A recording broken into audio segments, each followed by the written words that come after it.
Let me start with a negative evolution. It got so much more expensive in Central Eastern Europe than it was when I arrived here. So we have a high inflation and the cost of life became significantly higher than it used to be when I arrived here. Now, this has a bunch of disadvantages. Life is not so affordable anymore, but it also has one advantage. It means that for companies who invest here, that the motivation is shifting from cost advantage to innovation advantage or business advantage.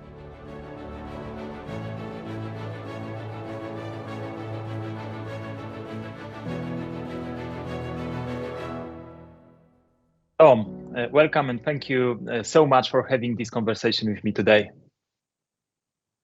Thank you, Marius. Happy to be here. 2024 is a very special year for Central and Eastern European countries. 20 years ago, on May 1st, 8 new countries joined the European Union, and also some of them joined NATO 25 years ago. This year's milestone is a great opportunity to talk about the future of EU and CEE countries. Therefore, I would like to ask a few questions, and the first one will be about transformation. SAP has been supporting businesses and public institutions in Europe since 1980s. So I suppose you have a profound knowledge how the European organizations have been changing over time, driven, of course, by technology transformation. So Tom, over the next 20 years, what transformations do you foresee for the technology industry and beyond? Well, it's already 20 years ago. Time flies, and I'm a Belgian, but I live in Czech Republic. So Czech Republic was also, together with Poland, one of these countries joining the EU 20 years ago. Looking into the future, well, I'm convinced that one technology which will definitely shape our future is artificial intelligence. We see artificial intelligence as a transformative technology, which means that it will transform the lives of billions of people.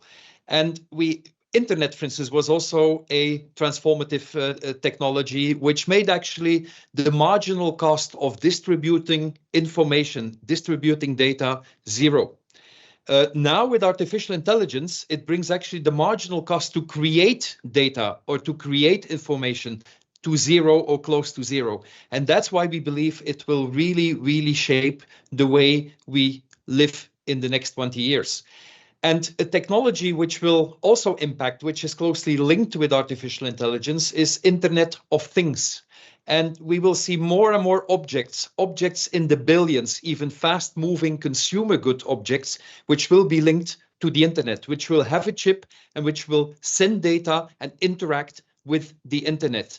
And all these objects will generate so much data, and these huge quantities of data will again feed artificial intelligence algorithms and will make artificial intelligence even more valuable for the future. Now, this was technology, but let me also talk a bit about society, where I believe we will see major changes in society. One of them is that I strongly believe, and I hope, that the tolerance towards corruption will decrease. And the tolerance towards corruption will decrease because we will have more and more transparency, also transparency which will be offered through technology. This will lead to cashless society. It will lead to far less abuses in business. It will lead to more compliance. But I strongly believe that the tolerance in the new generation towards corruption, which is, by the way, the biggest destroyer of welfare, will disappear. Secondly, sustainability will become more and more important. And the definition of sustainability for us is zero emission, zero waste, and zero inequality. And we believe that societies, but also companies, even individuals, need to have sustainability in their core. And I have a teenage son, and my teenage son does not want to take an elevator because it's bad for the environment. So he really, really lives in a very sustainable way.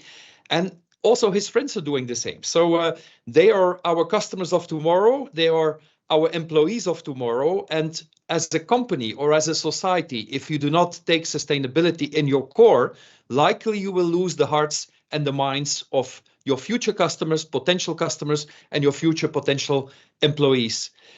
And a last one I want to mention here is the definition of freedom of speech, and also how freedom of speech is monitored. And what I see in society now, and I believe this will change dramatically in the next 20 years, is that freedom of speech is used as an excuse to spread lies, to spread hate speech, to spread misinformation. And I believe also the tolerance there towards this kind of abuse of freedom of speech will disappear, and there will be a new definition of freedom of speech which will shape the way we communicate in the future. Thank you, Tom. You've touched a few very important points. I guess there are opportunities, but also threats. So let's see how we as the EU society will be able to manage that. But my second question would be about the economy and job market. Do you think that CEE will be able to catch up with Western European countries when it comes to economic performance? Well, I heard all these doom scenarios that Asian countries and mainly China will take over, will bring Europe to poverty, etc. Personally, I do not believe in these scenarios. I think Europe has a lot of advantages, thinking about innovation power, design, talking about technology. I think we really have an edge in Europe, which other parts in the world do not have. And we will always be able to differentiate us of other parts of the world. Now, also CEE, I remember 10, 20 years ago, companies came to Central and Eastern Europe to produce at a lower cost, to create service centers because there was a cost advantage. In the meantime, the cost advantage might still be there, but it's getting more and more tiny. But now you see more and more that companies invest in Eastern Europe, Central Eastern Europe, because of the very good education system, about the good people, the talent which is there, the innovation power, etc. So I'm actually very confident that in the future that Central Eastern Europe will not only play a leading role in Europe, but even in the world.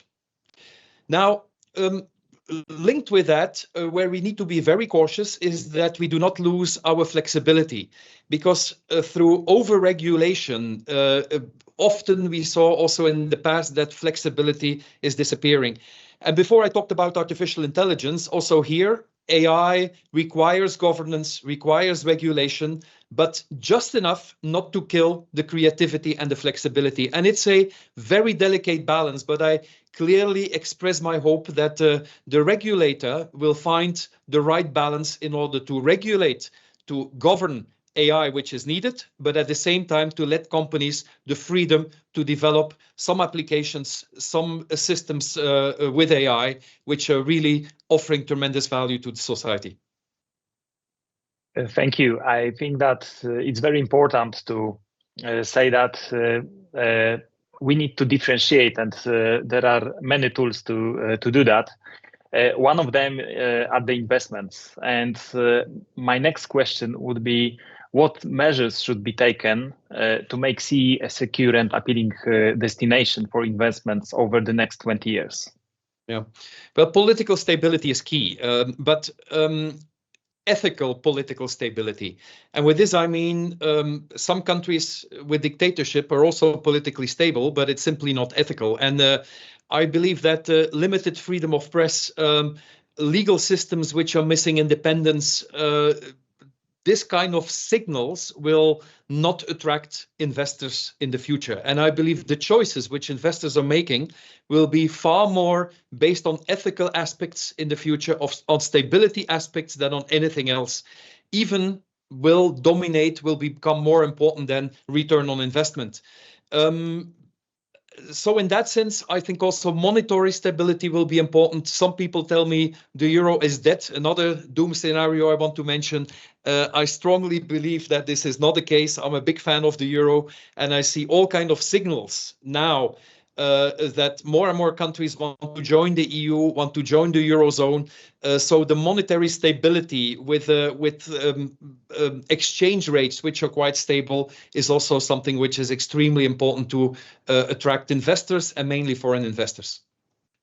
some recommendations for companies who want to expand or work in CEE. Well, I believe it's very important to build close alliances with the education system, with the universities, with even with the students, and from early on to have these alliances, because CEE has such a talent pool and is generating so many people with a very good education generated by the top universities which we have in CEE, but also by the right attitude. The potential employees are very hungry, they are ambitious, and they really want to achieve something in life. And the combination of a very good education system with the right attitude for the business is really, really priceless. And it's something, I dare to say, which you find far more in CEE than you find in Western Europe. What kind of positive changes you have noticed in CEE since you have moved here, and which of them might be a future opportunity for our region? Yeah, well, let me start with a negative evolution. It got so much more expensive in Central Eastern Europe than it was when I arrived here.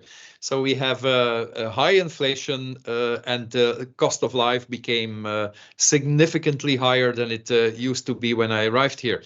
Now, this has a bunch of disadvantages. Life is not so affordable anymore, but it also has one advantage. It means that for companies who invest here, that the motivation is shifting from cost advantage to innovation advantage or business advantage. And as I said before, the major driver in the last 20 years was often the cost advantage, cheap labor in Central Eastern Europe. With the fact that labor cost went up dramatically, cost of living went up dramatically, this is less and less the motivation for companies to invest in Central and Eastern Europe. And now it's because of the talent, because of the attitude of the people, because of the security, because of the stability, because of the innovation power that companies are prioritizing Central and Eastern Europe to invest.